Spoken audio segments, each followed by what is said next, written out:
start off, guys, please make sure that you have muted your microphones. And if you can, also turn on your video. Definitely, I'm a big proponent of making sure that you are as present as you possibly can be in these meetings, because the more you put into it, the more you're going to get out of it. So I am Rachel Shumway. I'm so happy that you guys could join me today on this webinar. What a day so far, right? So I am Rachel. I'm the founder of Reconnect with Rachel Life Coaching. And what I'm going to be teaching you today is the exact strategy on how to stop overeating forever without using willpower. Now, there's a lot of programs, a lot of methods to weight loss, to not overeating. And I know that a lot of us have some misinformation, some confusing information on all of that, because you can kind of find evidence to support whatever eating style you would like to have.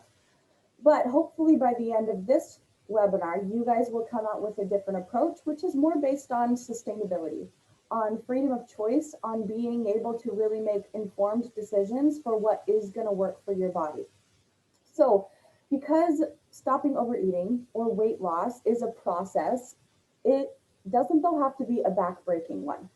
I'm going to go deeper into the 3 secrets of stopping overeating. And at the end of the webinar, I'm going to tell you guys how you can get even more help and more information on how to make that like a part of your being. So you're not just learning the concepts that I'm teaching you here, but really taking that information and putting it into physiological changes in your body. So make sure you stick around. I promise it'll be worth it.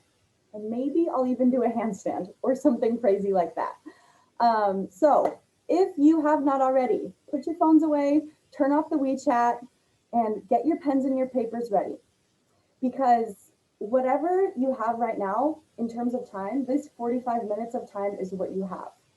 I'm on Team Maria here to not multitask, so just really please make a commitment to stay focused, get out your pen and your paper, and get ready to really, really, really be present. So you're probably wondering, what qualifies me to talk about the subject? Why am I interested in it? And how can I make such a big claim that you can stop overeating without using willpower? Because have you noticed, Rach, there's like convenience stores, there's family marts, there's all kinds of things, so many modern conveniences of this world that make it really difficult. There's cravings like everywhere, right? We have free flow brunches and things every day. Our society kind of revolves around food. So let me tell you a little bit more about my story. So when I was 14 years old, my mom took me to see a therapist because she thought that I might have an eating disorder. And I thought she was totally crazy at the time. And I like rolled her eyes and totally brushed her off. And actually, when we went to this therapy session, I just kind of sat in the chair because I was super angry at my mom during the whole hour, because I was so angry at her that she would even suggest something like that, because I was a pretty normal high school student. My daily routine was pretty normal for a high schooler. And for most of us, honestly, to this day, right? Like a little bit of junk food here. Sometimes you care for what you're putting in your body. You sleep well overall, right? And I would stress out over like school projects and stuff. And I remember there was a time like in high school, I wasn't like the best student, right? So I would like get out my homework papers and be like, all right, I'm going to like read this book, and then I'm going to eat a peanut butter cup.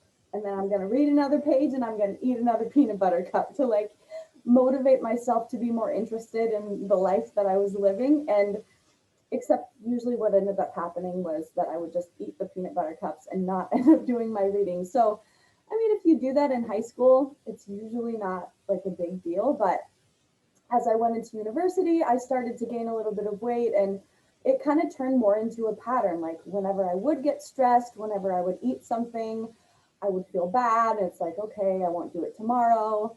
But then I'd get bored. And so I would want to be entertained. I would go get a snack without even thinking about it. And because I was a really active kid, I did like musical theater and all kinds of like different sports in high school. It wasn't really a problem for me. But the older you get, the more you practice a habit, the more ingrained it gets. So fast forward 10 years, this habit of stress eating for me really turned into a lack of ability to control my stress without using food. So there was a time that I was exercising for hours and hours a day to maintain my weight. My knees and my ankles were starting to have problems. There were some days that I was just so stressed that I would eat much more than was necessary for the calories that I needed to have in my body. And I felt really low self-esteem. I remember at that time, I really just didn't like myself. I felt like I lacked willpower and everything else that I normally felt interested in, like my singing and my theater and my writing and all of these projects. I gave up on those things and I didn't spend time doing them because I felt that like lack of confidence and more of like the discomfort in my own skin. Um, I'm going to tell you this story. So I remember it was several years ago. I was living in Hunan with my partner at the time, and it was Christmas time. And we were doing like the 12 days of Christmas thing. So like one day you give them one gift and then all the way up to the 12 days. And so I had bought these really, really fancy chocolates on Taobao. And this was years ago when buying chocolates on Taobao was like actually like a really, really, really big deal. So I remember I'd paid probably like 800 RMBs for all of these, which is like 100 US dollars for all of his Christmas gifts. And we got in a fight about something. And I remember being so angry at him that I ended up eating all of the 12 days of Christmas gifts that I had bought for him, which I look back at now with like a little bit of compassion and a little bit of humor because um, it's excessive. But all of this is just to kind of show like most people in our society, we'll say like actually 95% of the population don't eat like that. Overeating for most of us looks a little bit more like a little bit here, a little bit more on a daily basis, and less of this like more extreme binge eating, but the principles kind of apply to both. So after that year living in Hunan, I was like, okay, this is it. Like, I am not going to go any lower. So I decided I was going to figure this out or I was going to die trying. So I poured into the books. I read all of the books on nutrition and emotional eating and eating disorders and intuitive eating and all the different kinds of diets. I got my bachelor's degree in exercise and wellness and psychology sheerly for the purpose of trying to figure out how to manage my eating and my stress. And I learned the neuroscience behind addiction and how different foods affect your hormones. I studied how exercise can help or hinder weight loss. I learned the psychological mechanism of weight loss. So basically, I could tell you everything you need to know about the physiology of weight loss, but that's actually only 10% of the battle, the actual food that you put into your body. And it wasn't until probably like 2017 when I discovered my life coach, Jody Moore, that puts weight loss this way. There's only one reason why you're overweight, and that is that you overeat, which we're going to define for the purposes of this webinar. You eat more than your body needs. And there's two reasons you overeat, and that is what I'm going to teach you here today. So let me pull up my PowerPoint here because, you know, we all love a good PowerPoint. And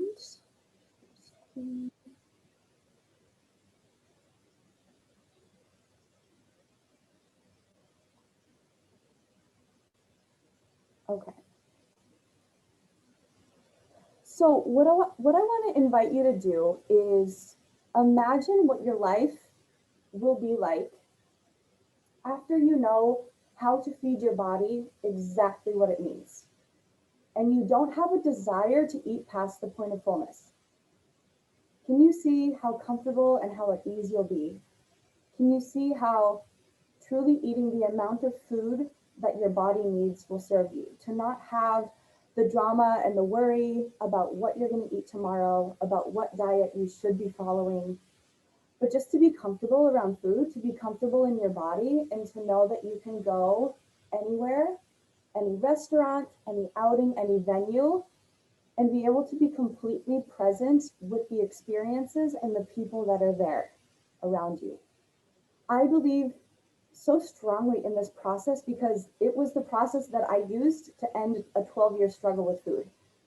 And most of you probably aren't at the extreme that I was. And so what that means is like, if I can figure this out, 1,000%, you guys can. Like, you can actually decrease your desire for food and learn to handle the cravings without willpower, even if you're busy, even if you don't have time for exercise. You can lose the weight and you can keep it off. In fact, it was a couple years ago, I lost like all of the extra weight that I needed to lose without exercising at all. So it can happen.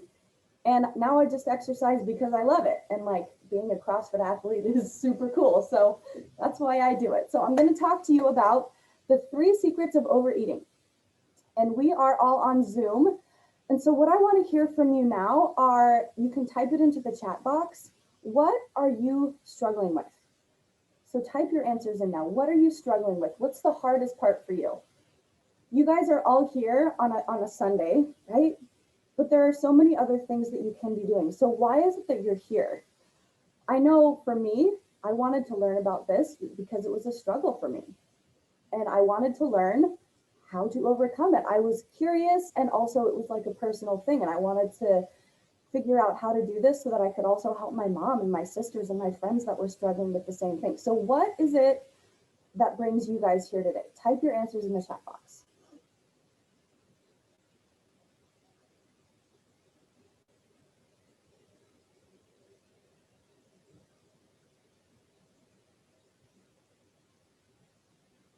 Okay, so nobody knows. All right, so for a lot of people, answers that I hear is like emotional eating and exhaustion. So let's just jump into the content of the webinar, which is first, let's start it with what is healthy eating. Before we talk about how to stop overeating, we want to address the reason why you overeat in the first place, which for our purposes here today, we're going to define overeating as eating more than your body needs for fuel. And that's the only reason you gain weight. And it's the most useful and simple definition. So what is healthy eating? What do you guys think? How many times a day is healthy eating? If you're a bodybuilder, you probably have heard eating 5 times a day is really useful. Some of you may be more like acquainted with intermittent fasting. So you might say 2 times a day, or 3 times a day, or 1 time a day. Rajni says to learn about the topic and gain knowledge to enable me to apply in my daily life. Totally. Knowledge is everything. So how many times a day should we eat, right? What foods should you eat? Like, is it actually healthier for you to only eat meat, or to only eat vegetables, or to do high carb or low carb, or like juice detox cleanses? Like, what foods should you eat? What foods should you not eat?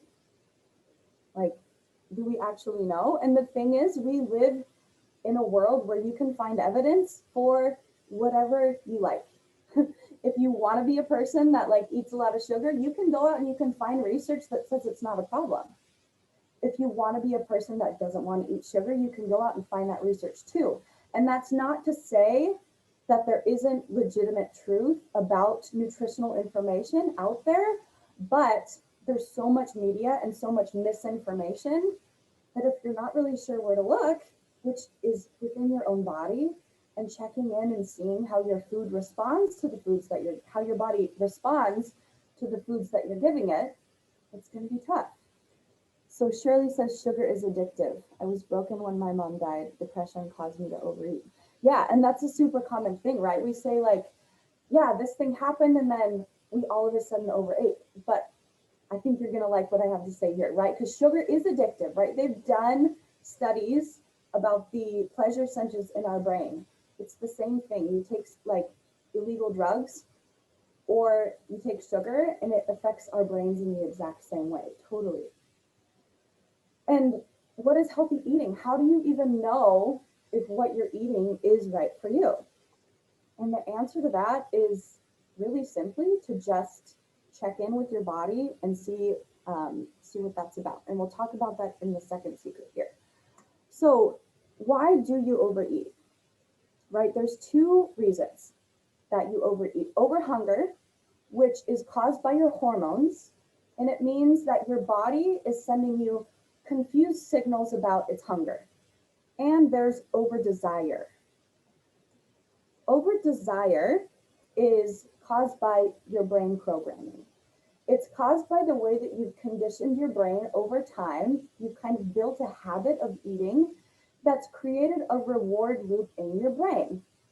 So if we can solve for overhunger by resetting your hormones, by letting your body send accurate hunger signals to your brain so that when you're eating, you're only eating in response to legitimate hunger. And if we can solve for the overdesire, which is reprogramming your brain to crave less food, to actually have less of a heightened sense of desire for food, then you'll never have to use willpower. In fact, using willpower is exactly the opposite thing of what you want to do. So, first off, why is it that we desire food so much? What do you guys think? Like, why do we desire food so much? If I could, yeah, comfort, that's a big thing. And it's actually like, we'll talk about this a little bit more, but it is a biological mechanism, like for us to desire food. But if I could take away the desire for food, like the over desire, not to the point that like you don't want to eat and you're like losing weight and you're like unhealthy, right? But if I could take the over desire for food away, would you let me? And most people say no to this. Like you're at this buffet and there's this beautiful food, there's all of these wonderful looking things, but you just sit there and then like you just don't want it.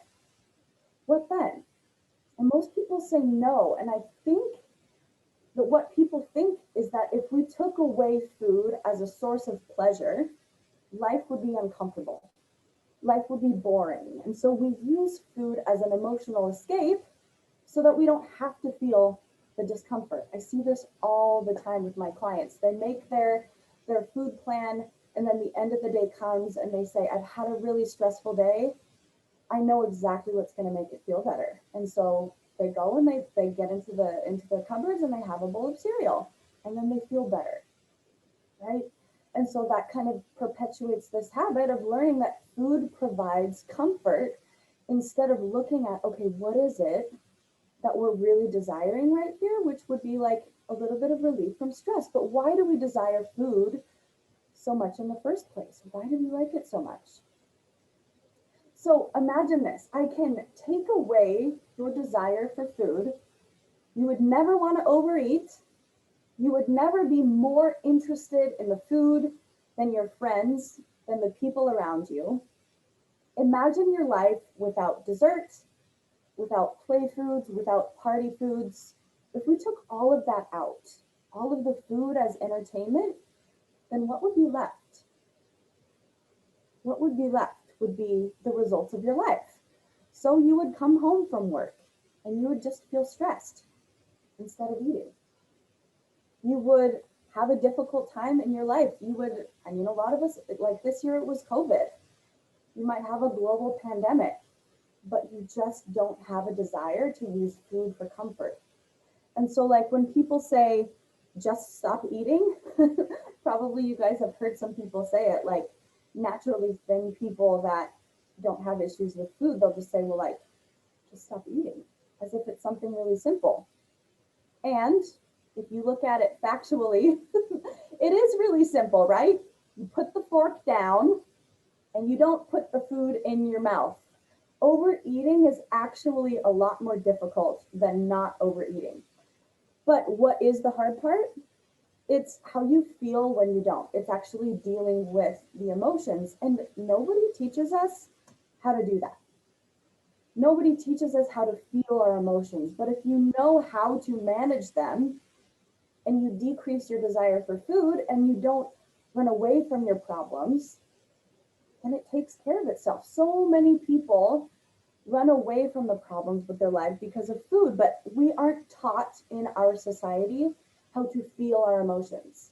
We're taught, okay, if we feel sad, then there's something wrong. If someone's crying, it's like, oh my gosh, there's something wrong, which makes us think that having negative emotions is part of life that we're not supposed to have. And then when we think something's gone wrong and we're trying to fix it, but it's not like actually a problem, then we start to think that our life is worse than it should be. And so we try to make it better. And so we use food as a coping mechanism. And that's all of that over desire. It's the drama and the emotions that come up around food. So what we want to do is take that away. And the best way that I like to think about that is like you take away all of the entertainment of food and you're left with this life. And imagine that you have your favorite food. So for me, it's a chocolate brownie. And so it's that time of day that like you normally eat your chocolate brownie and you sit down and you're like ready to eat. And like you have the first bite and you're like, yes, this is so good. And then your favorite like celebrity crush walks up to you and then they just sit down. So like I imagine myself like having dinner and then Wonder Woman just comes and like sits down next to me and is like, hey Rach, what's up? Am I gonna be like, excuse me, like, hold please, I'm eating a brownie. No, not at all. Like if our lives are so amazing that it pales in comparison to the enjoyment that we're getting from food, then food's not gonna be as much of an issue anymore, right? So what we wanna do is we wanna not only take away that desire for food, which I'll talk to you about in a second, but then also work on making our lives better. Because in the moment that your life is better than food, it starts to go away. So the first secret of stopping overeating is that willpower does not work. We know that there's not a right way to eat. There's so many different strategies, so many different ways to eat. The right way to eat is the way that's right for your body.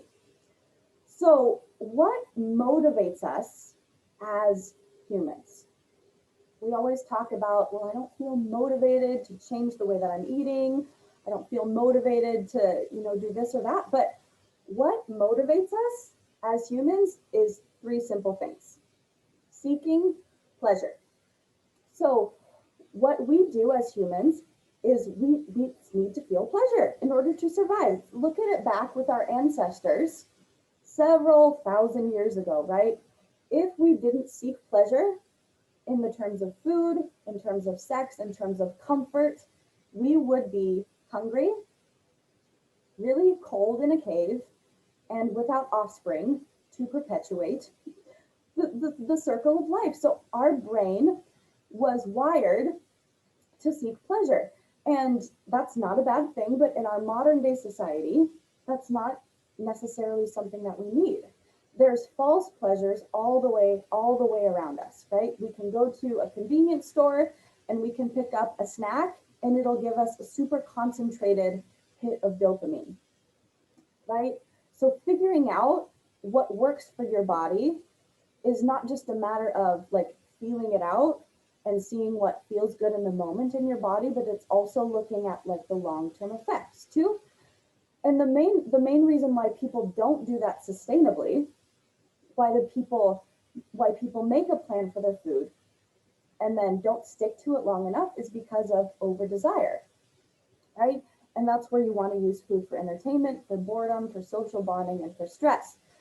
And that's like what comes in when we're seeking pleasure. We want a quick escape. So that's the first thing. The second is to avoid pain. The brain's job is to avoid pain, because if we didn't do that, we would go up to a lion and stick our hand in the lion's mouth, and then the lion would eat us. So the people in our ancestors, bless their hearts, that didn't have a functioning brain, that was good at avoiding pain, they got Darwin. Contrast that with the modern environment here. Our physiological needs are very well taken care of. So the pain that we feel on a day-to-day basis is more emotional pain. It's more discomfort. It's not actually life-threatening. But the brain doesn't know the difference between life-threatening pain and emotional pain.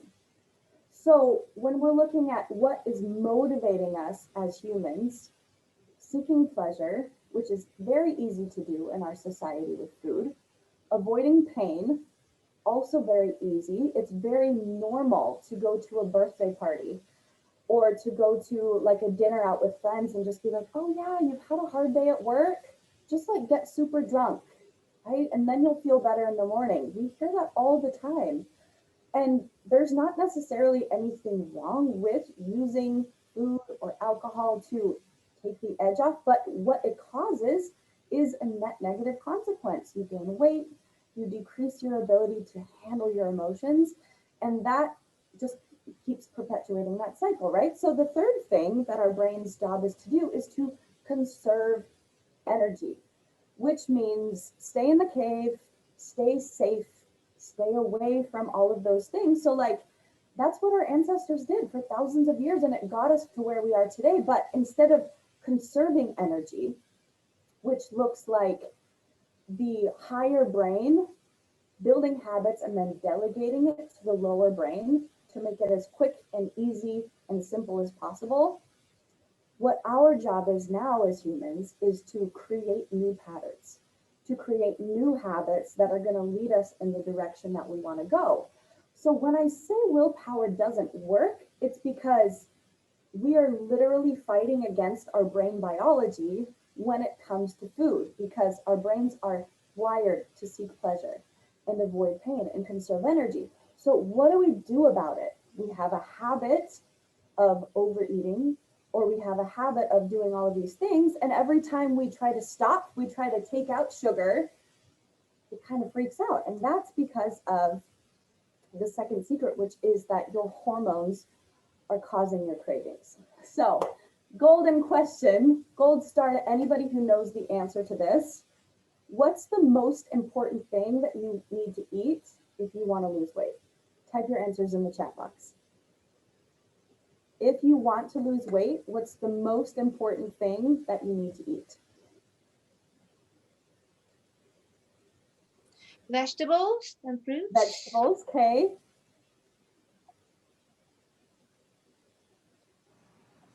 Any other? We say vegetables. How about protein? Is whiskey a correct answer?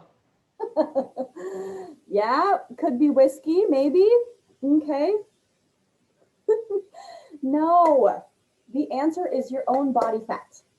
Your own body fat is the most important thing to eat if you want to lose weight. But the reason why that can be difficult sometimes is because of your hormones. So, really quick rundown on what hormones are. We have ghrelin, which is a hormone that is produced that tells us that we are hungry. Ghrelin says we're hungry, and leptin says we're full. Leptin says we're full, we don't need to eat anything else, we're good to go. And there is insulin. Insulin is a hormone that is produced in the pancreas, and it's a hormone that comes in when there's sugar in the blood, and it enters into our bloodstream to clean out our blood. So it's a really, really, really important hormone for us to have, because if we don't have insulin, the sugar in our bodies, in our blood, is not actually going to be able to get into our cells for to be used as energy. So what insulin does is it's released by the pancreas. It comes in, it's like a little boat. Insulin comes and it takes the food and then it like delivers it into our cells so that it can be used as energy. Insulin is raised, with this chat box. Insulin is raised when we eat, and when we eat things that have higher concentrations of carbohydrates. So when our insulin is high, we are storing fat, and when our insulin is low, then we're losing fat. So we all go through multiple cycles of high insulin and low insulin throughout any given day. When you are sleeping, your insulin is going to be low because you're not eating when you're sleeping unless you're hooked up to an IV drip for whatever reason. After a big meal, your insulin is going to be higher. And after a meal that's very, very high in concentrated chemicals, like concentrated insulin creating things like sugar and flour, that's also when your insulin is going to be higher. So after we eat, if you do eat like 5 times a day, what that means is basically that your insulin is high throughout the whole entire day. So your body is not able to access the fat that's in your body. And if you want to lose weight, you can't really do that. Now, the other thing with hormones is that when you eat concentrated food, so anything in a powder form, right? So this is sugar, this is flour. You take the sugar in an apple and you basically boil it down and you concentrate it into a little thing of apple juice, right? So you take a drink of that, your body is going to respond very, very, very strongly insulin-wise to that apple juice versus the apple, because the apple has more fiber, it takes longer to eat, you have to actually chew it, the body has to do more work to digest it versus just this little bit of apple juice. So when we eat sugar and flour, we get a huge surge of insulin. Our insulin spikes up. We're not accessing the body fat that we have on our bodies. And then the insulin crashes because it goes up really fast, it goes down really fast, and then we feel really tired. And so a lot of times what happens is we get tired and we're like, oh, give me a little pick me up. I want to feel better again. So then we eat more sugar and more flour, and then it just keeps going like this throughout the day. Now, if any of you have ever tried to give up sugar and flour, it can be a little bit tricky at first because your body is so used to using sugar and flour as its main source of energy. So like, if you think of it as you have a freezer with frozen chicken breast in it. So relate that to like the body fat that you have. You have some chicken in the freezer. If you want to use that as energy, you have to take it out of the freezer, you have to thaw it out, and then you have to cook it. And that takes a longer time. The body and the brain would much rather just have that be quick. No, let's just put the food in the microwave. It's easier, sugar and flour, right? But it keeps that cycle going. But it also, we want to be able to keep our insulin low if we're wanting to lose weight. And so eating sugar and flour, eating frequently, prevents us from being able to do that. So that's the second thing. Your hormones are causing your cravings. Because if your insulin wasn't high, you wouldn't have that desire to have that quick burst. If you were relying more on the food from the freezer, once you cut out sugar and flour, your body can actually become fat adapted, which basically means that it becomes very efficient at using fat as fuel. That doesn't mean that you don't eat carbohydrates, but it means that you eat not sugar and not flour, not foods that are highly concentrated, because what that does is it spikes the insulin, it stops the body's ability to burn fat, and it doesn't help you to regulate your blood sugar. Okay, let's pop into the question box really quick, see if there's anything. Wow, this is truly amazing. I never knew that. How can we get the replay? It's going to be sent out in a couple days. And yeah, and that makes sense why keto diet is so popular based on the insulin explanation.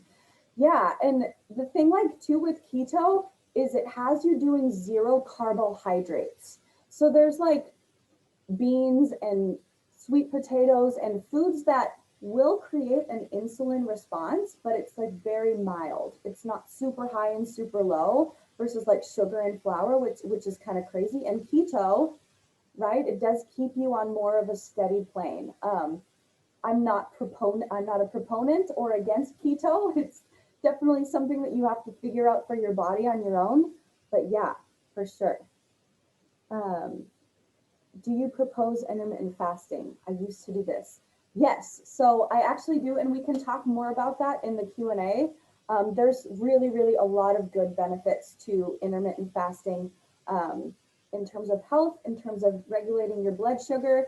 I think everyone should give it a try for a little bit and see how it kind of spans out. But definitely, like if you are cutting out sugar and flour, You don't want to do that at the same time as intermittent fasting because it will make your life unnecessarily miserable, because your body just, it's not used to accessing its own fat when you're used to eating sugar and flour.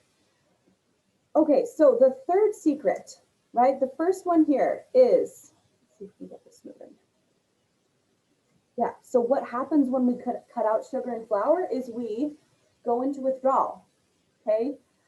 That can be depression, fatigue, lower focusing ability, lack of interest in life, of other things around us. It doesn't sound super, super fun. And when we take out sugar and flour without managing the over desire that comes on the other side, it's really, really difficult, because we take out the sugar and flour, we start to have those cravings, and we're used to using willpower to respond, but our brains are motivated against that. Our brains are literally designed to keep us seeking pleasure, avoiding pain, and doing the same thing over again. And so we're resisting against that. It doesn't work. And that's where most diet systems kind of don't address all of the issues, is because we've got to also talk about, why are you desiring the food in the first place? Okay, so the third secret is that your cravings are normal and changeable. So going back to the ancestor example, right? They were living in a time that they didn't necessarily need to plan really, really far into the future. It was kind of a survival thing from day to day. Let's stay warm, let's keep our species moving, let's just keep things going. Versus now, we want to be able to use more of our prefrontal cortex. That helps us plan ahead of time, make decisions ahead of time. And that helps us to be able to be willing to go through withdrawal, because we know that once we do that, once we get through it and our body becomes fat adapted, then we'll be able to not overeat and have a lot less cravings. So if you guys know the example of Pavlov's dogs, he was like a Russian or a Polish scientist. Basically, like, you give a dog some food, the dog salivates. Or what they also did is they rang a bell and then they gave the dog food, and they noticed, again, like, once the dog started getting used to hearing the bell ring, the dog would salivate before the food was presented. And that's because when you eat food, you get a dopamine response. Dopamine is the chemical that says, I feel really good, let's do that again. It's really important for survival. So when you're eating sugar and flour, you're getting a huge concentrated amount of dopamine into your brain. You get a lot of insulin and you get a lot of dopamine. And so what they did because basically what happened, right, is the dog started hearing the bell ring and then they would crave the food. So you see a piece of cake, you hear the bell ring, and then you have a craving. That's the normal conditioned response that's caused by dopamine. And so what the Russian psychologists did, is they stopped giving the dogs the food. You ring the bell, you don't give the dog the food. You ring the bell, you don't give the dog the food. And eventually the dogs stopped connecting the idea of the food and the bell together, so that they could hear the bell ring and nothing happened.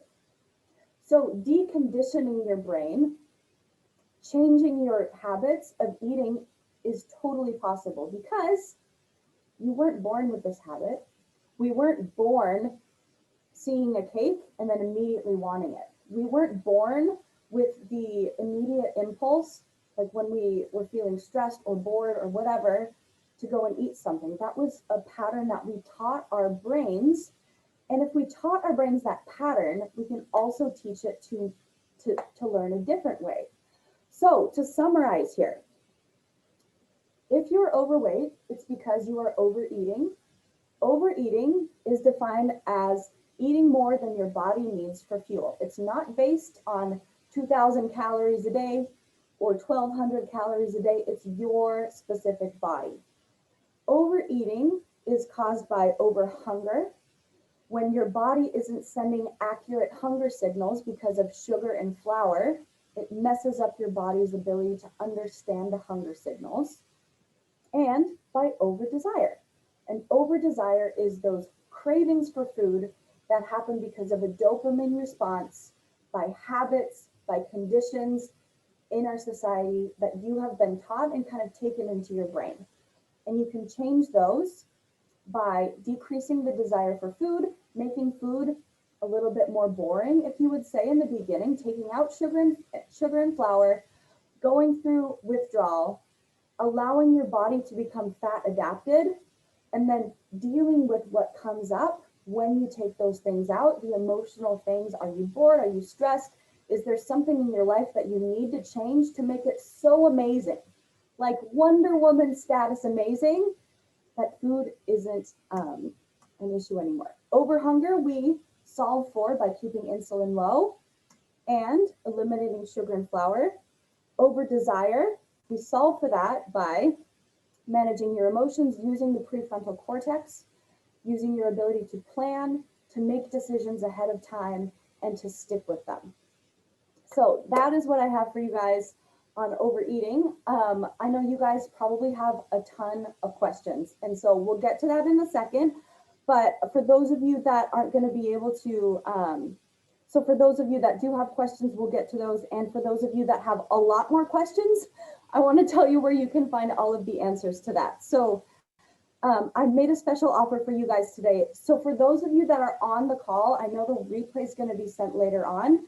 For those of you that are on the call right now, this offer is valid for. So I've made a 30-day intensive course for you guys that's going to talk about all 4 of these secrets: fixing willpower, working with over hunger, working with over desire, learning how to plan your food, to evaluate and to learn as you go along. So I created workbooks and courses. It's going to be so amazing. So the number 1 mindset shift course, that's the first part where we talk about willpower and the mindset around it. So that has a workbook, an ebook, an audiobook, meditations, checklists, and that one I normally sell for $90. We've got the over hunger one, which has a similar thing. It's got a video course, it's got journals. All of these 4 modules are going to be at the same price. We talk about over desire, feelings instead of eating, handling cravings without willpower, and finally your powerful prefrontal.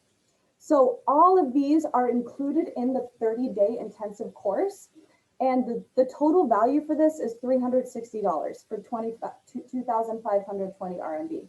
But you guys are here today. You guys are part of the Excellence Convention, so I'm not going to sell it to you at that retail price. I'm going to give it to you guys today for $148, which is 1,036 renminbi. That's like half of a Wagga salad every single day for 30 days, and you will be able to finish your overeating habit forever. So if that is something that you guys are interested in, go to youdeservethechange.com, and this information will all be sent out later on. Youdeservethechange.com, there's that little link that says reserve my spot. Just enter everything in, and then you'll get on the wait list for the launch, which is going to be in 2 Mondays from now. Just enter your payment, or if you're in China, you can scan the QR code directly and just pay from there. So with that, guys, let's do some Q&A. What questions do you guys have? That was awesome. Thank you so much, Rachel. And I'm sure there's going to be a lot of people who have loads of questions. So feel free to unmute yourselves or type questions in the chat for Rachel if you guys have any. And take it away. Yeah, so Rachel, Yeah. I'm very curious with the question that Nicole submitted about intermittent fasting. Yeah. So what about just general, my opinion, or? What is it? Okay. So fasting, first and foremost, is just not eating for a period of time. So like we all fast when we sleep, about 8 hours or more. Intermittent fasting is just extending that window for a little bit. So if you wanted to change from like a 3 meal a day kind of thing, an intermittent fast would be that you shorten the window of time that you are eating. So you might have 2 meals a day, like at 12 o'clock or at 8 o'clock, or you might have a meal at like 3 and 7. Like there's different windows of time. But kind of if you're starting out in intermittent fasting, which the goal of it really is to just teach your body how to use its own fat. And even if you're not like trying to lose weight, that can be a really good practice too, because like your blood is going to be healing itself. Your body regulates its hunger. It resets your hormones. It helps you to be more focused too when you're using your fat as fuel. So intermittent fasting is just basically you cut out a meal and then you like put that food in to the other meals of the day. So if you're like a beginner, I usually recommend just kind of do like extending the window a little bit. So if you normally eat 3 meals a day, for example, at like 7, 12, and 6, like extend that, open it up to like maybe like a 10 o'clock. Break your fast at like 10 o'clock and then have something really, really small at 1 o'clock and then eat your dinner at 7. And then slowly move that window up until you can have 2 meals a day, no snacks in between, so that your body is mainly using the food that's on itself throughout the day and then refueling at those meal times. Thank you. Mm-hmm. So Rachel, when you're talking about flour and the sugar, what do you think about the sugars in the carbs? Like sweet potatoes and rice, these are sugars. When you mention about sugar and flour, does it mean also the sugars in those food? Yeah, so when I talk about those sugars and flours, I'm talking about concentrated amounts of sugar. So if you took all of the sugar from a sweet potato and you put the sweet potato sugar and boiled it down, you'd probably get like this much sugar. That's the kind of sugar that is really problematic for your hormones and your dopamine because it's really concentrated. So when you eat it, it takes like 5 seconds and then it hits you all at once. So if you think about like the pleasure that you might get from a sweet potato, the insulin response that you might get from a sweet potato, it's going to be smaller than if you took that same amount. So like white sugar, rice, it's not necessarily a sugar, but it digests so quickly that it breaks down into your body really fast. But like natural sugars, like from fruit, I think there's definitely no problem with that insulin wise, but honey, maple syrup, coconut sugar, almond flour, coconut flour, if there's a flour on it, it kind of goes in the same category in terms of hormones and dopamine response. Thank you. Mm-hmm. We had a question from Cece. So how can I get back on the horse after a relapse and stop the yo-yo pattern? Okay, so that's a really good question. And first, like, let me just say, there's no horse to get back on. There's no wagon to fall off of. There is only learning of what happened. Why did you decide to overeat at that time? What was going on? What were the thoughts and the feelings that were happening at that time? And what do I want to create now? Learn from the past events and then let it go. Because a lot of times what happens, I see this all the time, right? Like people will eat more than they want, or they gain weight over the holiday, and then it's like, all right, well, what am I going to do now? I should just feel terrible about it for 2 weeks, which doesn't really help. And so if you are doing that, it's helpful to just first kind of start and step back and say, okay, let's be objective, and then decide what you want to do, right? How do you want to eat? How do you want to feel on a day-to-day basis around your food? And then create a plan that isn't so far off from where you are right now. So like instead of going from eating brownies to only chicken and broccoli, maybe you can have 1 brownie a day and then some chicken and broccoli, like just a kind of an example, so that like you're making 1 small change a day and you're learning every single day, because it's more about the process and becoming a person that is in tune with their body and listening to the signals than it is just like, all right, let's just get back on it. So hopefully that answers your question. Recovery is more important than perfection. Yeah, recovery, and I would even say, like, in this case, if it's overeating, like, it's just learning. Like, and it's the same thing with everything in life, right? Like, we achieve a goal and that feels amazing, but every step of the way up to that can be filled with joy and amazingness just from the things that we're learning from it. Yeah. Okay, what other questions do you guys have?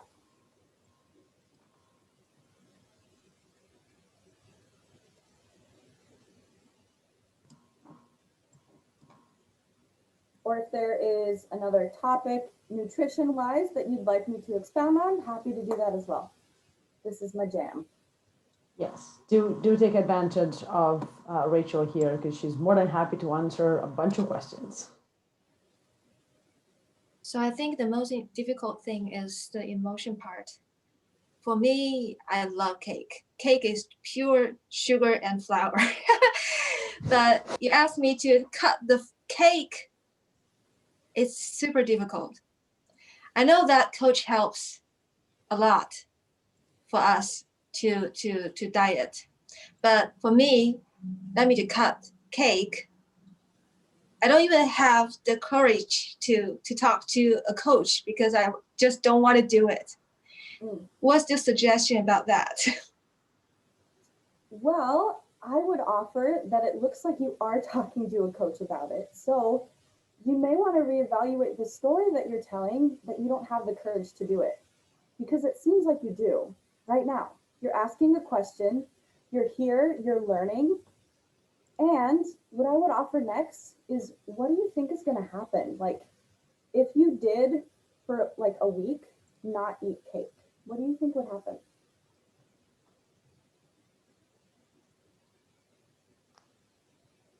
I'm gonna crave cake later. Okay, well, like maybe a week after that, yeah. But like in the moment. Okay, so I don't know, like, if you eat cake on a daily basis, or like it's cake time normally. At the end of the day comes and your brain is like, what are you doing? What are you doing, Eve? Like, we're supposed to have cake right now, and you don't do it, and you don't give it cake. What do you think will happen? But afterwards, probably I will be very happy that I did it. I did reject the cake. But yeah, but in the moment. At the moment, at that moment, it's kind of hard for me to say no. Yeah, and it's hard because it's uncomfortable. So I like to kind of think of it in this way, like the discomfort of having a craving, having an urge to eat something, wanting something, but deciding that you're not going to have it. If we liken it to, so like you take that discomfort and then think about the discomfort that you feel if you go to a movie, like a horror movie. So you go into the movie theater and you watch this movie. There's scary characters, there's scary movies. You're like really into it. You're feeling awful. You're feeling scared. But the whole time you know that it's just a story, right? You know that the characters aren't real. You know that it's just music. You know that it's just a movie. You're not in any physical danger. The movie is going to it's going to end at some point in time, and you're going to be totally okay. And so the skill of learning to just be with that discomfort, and right, that's totally different than like this, I'm so uncomfortable looking at the cake, like, is it gone yet? Is it gone yet? Has someone else eaten it? That's like where we're resisting the urge. We're resisting the craving, we're pushing it away. And when we do that, it's like we're pushing a door closed, but there's a force that's stronger than our physical being. And then if we just eventually, right, when we're using willpower, we get too tired, and then the door opens and it whacks us in the face. So what we want to do is notice what's behind the door. It's just a feeling. It's just a feeling of discomfort. It's a vibration in our body. It's not actually dangerous. It's caused by a story.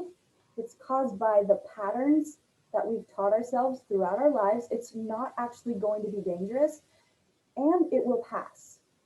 So you open the door to it. You let it in. You say, oh, hey, come hang out with me for a second.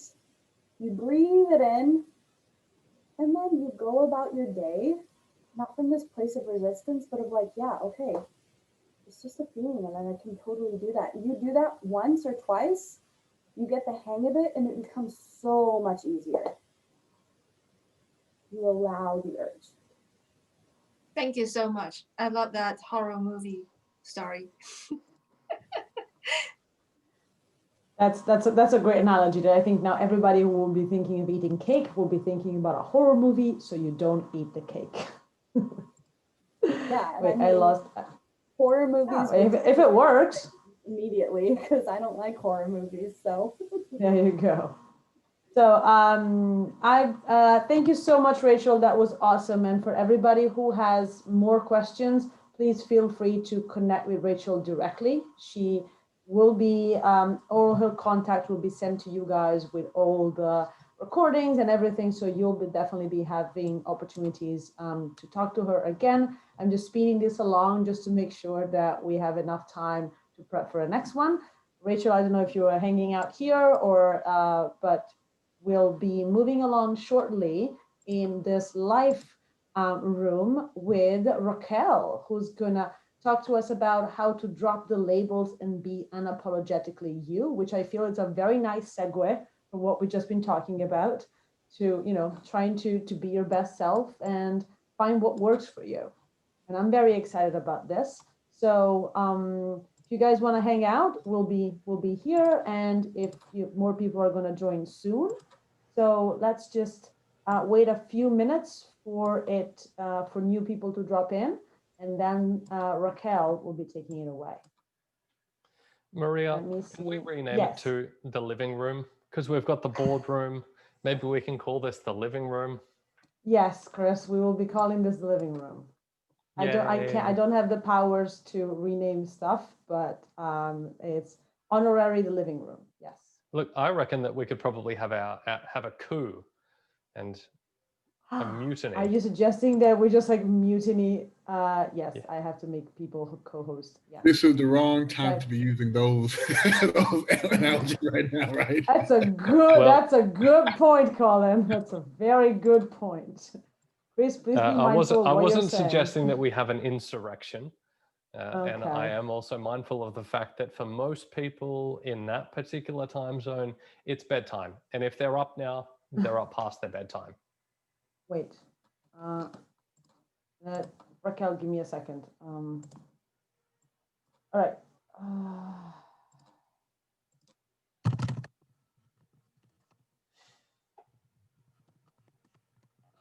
I do apologize. I have like 5 chats open and it's getting a little bit confusing. So I'll be right with you guys every 1 second. All right. Again, stop sharing this. Ooh. All right. So there you go. Raquel, your co-host. I didn't do it because I don't have the rights, but our lovely colleague James has all the IT hosting things, so he has made you co-host. So you should be able to do whatever you want to do with that.